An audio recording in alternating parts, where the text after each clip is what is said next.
شروع اللہ کا نام لے کر جو بڑا مہربان نہایت رحم والا ہے۔ اے پیغمبر صلی اللہ علیہ وآلہ وسلم، جو عورت تم سے اپنے شوہر کے بارے میں بحث و جدال کرتی اور اللہ سے شکایت رنج و ملال کرتی تھی، اللہ نے اس کی التجا سن لی اور اللہ تم دونوں کی گفتگو سن رہا تھا۔ کچھ شک نہیں کہ اللہ سنتا ہے، دیکھتا ہے۔ جو لوگ تم میں سے اپنی عورتوں کو ماں کہہ دیتے ہیں وہ ان کی مائیں نہیں ہو جاتی، ان کی مائیں تو وہی ہیں جن کے بطن سے وہ پیدا ہوئے۔ بے شک وہ نامعقول اور جھوٹی بات کہتی ہیں، اور اللہ بڑا معاف کرنے والا ہے، بخشنے والا ہے۔ اور جو لوگ اپنی بیویوں کو ماں کہہ بیٹھیں پھر اپنے قول سے رجوع کر لیں تو ان کو قربت سے پہلے ایک غلام آزاد کرنا ضرور ہے۔ مومنو، اس حکم سے تم کو نصیحت کی جاتی ہے اور جو کچھ تم کرتے ہو اللہ اس سے خبردار ہے۔ اب جس کو غلام نہ ملے وہ قربت سے پہلے لگاتار 2 مہینے کے روزے رکھے، پھر جس کو اس کا بھی مقدور نہ ہو اسے 60 محتاجوں کو کھانا کھلانا چاہیے۔ یہ حکم اس لیے ہے کہ تم اللہ اور اس کے رسول کے فرما بردار ہو جاؤ، اور یہ اللہ کی حدیں ہیں، اور نہ ماننے والوں کے لیے درد دینے والا عذاب ہے۔ جو لوگ اللہ اور اس کے رسول کی مخالفت کرتے ہیں وہ اسی طرح ذلیل کیے جائیں گے جس طرح ان سے پہلے لوگ ذلیل کیے گئے تھے، اور ہم نے صاف صاف آیتیں نازل کر دی ہیں، اور جو نہیں مانتے ان کو ذلت کا عذاب ہوگا۔ جس دن اللہ ان سب کو جلا اٹھائے گا تو جو کام وہ کرتے رہے ان کو جتائے گا۔ اللہ نے وہ سب کام لکھوا رکھے ہیں اور یہ ان کو بھول گئے ہیں، اور اللہ ہر چیز سے واقف ہے۔ کیا تم کو معلوم نہیں کہ جو کچھ آسمانوں میں ہے اور جو کچھ زمین میں ہے اللہ کو سب معلوم ہے؟ کسی جگہ 3 شخصوں کی سرگوشی ہوتی ہے تو اللہ ان میں چوتھا ہوتا ہے، اور جہاں 5 آدمیوں کی سرگوشی ہو تو وہ ان میں چھٹا ہوتا ہے، اور نہ اس سے کم یا زیادہ مگر وہ ان کے ساتھ ہوتا ہے، خواہ وہ کہیں ہوں۔ پھر جو جو کام یہ کرتے رہے ہیں قیامت کے دن اللہ سب ان کو بتائے گا۔ بے شک اللہ ہر چیز سے واقف ہے۔ اے پیغمبر صلی اللہ علیہ وآلہ وسلم، کیا تم نے ان لوگوں کو نہیں دیکھا جن کو سرگوشیاں کرنے سے منع کیا گیا تھا، پھر جس کام سے منع کیا گیا تھا وہی پھر کرنے لگے؟ اور یہ تو گناہ اور ظلم اور پیغمبر صلی اللہ علیہ وآلہ وسلم کی نافرمانی کی سرگوشیاں کرتے ہیں، اور جب تمہارے پاس آتے ہیں تو اللہ تعالیٰ کے بتائے ہوئے الفاظ کے بجائے دوسرے الفاظ میں تمہیں دعا دیتے ہیں، اور اپنے دل میں کہتے ہیں کہ اگر یہ واقعی پیغمبر ہیں تو جو کچھ ہم کہتے ہیں اللہ ہمیں اس کی سزا کیوں نہیں دیتا؟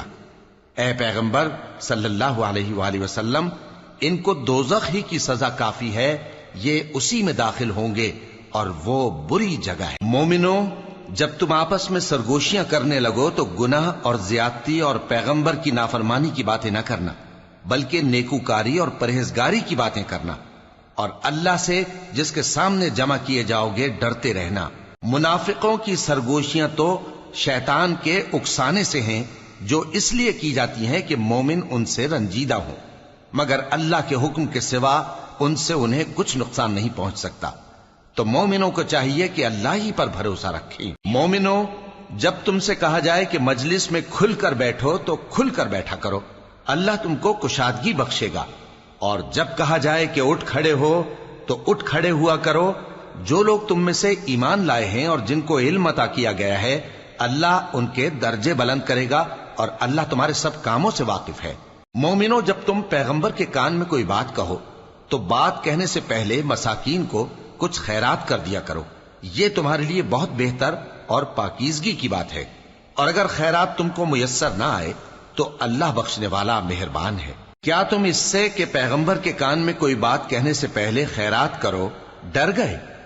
پھر جب تم نے ایسا نہ کیا اور اللہ نے تمہیں معاف کر دیا تو نماز قائم کرتے رہو اور زکوٰۃ دیتے رہو، اور اللہ اور اس کے رسول صلی اللہ علیہ وآلہ وسلم کی فرما برداری کرتے رہو، اور جو کچھ تم کرتے ہو اللہ اس سے خبردار ہے۔ بھلا تم نے ان لوگوں کو نہیں دیکھا جو ایسے لوگوں سے دوستی کرتے ہیں جن پر اللہ کا غضب ہوا؟ وہ نہ تم میں ہیں نہ ان میں، اور جان بوجھ کر جھوٹی باتوں پر قسمیں کھاتے ہیں۔ اللہ نے ان کے لیے سخت عذاب تیار کر رکھا ہے۔ یہ جو کچھ کرتے ہیں یقیناً برا ہے۔ انہوں نے اپنی قسموں کو ڈھال بنا لیا ہے اور لوگوں کو اللہ کے رستے سے روک دیا ہے، سو ان کے لیے ذلت کا عذاب ہے۔ اللہ کے عذاب کے سامنے نہ تو ان کا مال ہی کچھ کام آئے گا اور نہ اولاد ہی کچھ فائدہ دے گی۔ یہ لوگ اہل دوزخ ہیں، اس میں ہمیشہ جلتے رہیں گے۔ جس دن اللہ ان سب کو جلا اٹھائے گا تو جس طرح تمہارے سامنے قسمیں کھاتے ہیں اسی طرح اس کے سامنے بھی قسمیں کھائیں گے اور خیال کریں گے کہ ایسا کرنے سے کام چل جائے گا۔ سنو، یہی تو ہیں جھوٹے۔ شیطان نے ان کو قابو میں کر لیا ہے اور اللہ کی یاد ان کو بھلا دی ہے۔ یہ لوگ شیطان کا ٹولہ ہیں، اور سن رکھو کہ شیطان کا ٹولہ ہی نقصان اٹھانے والا ہے۔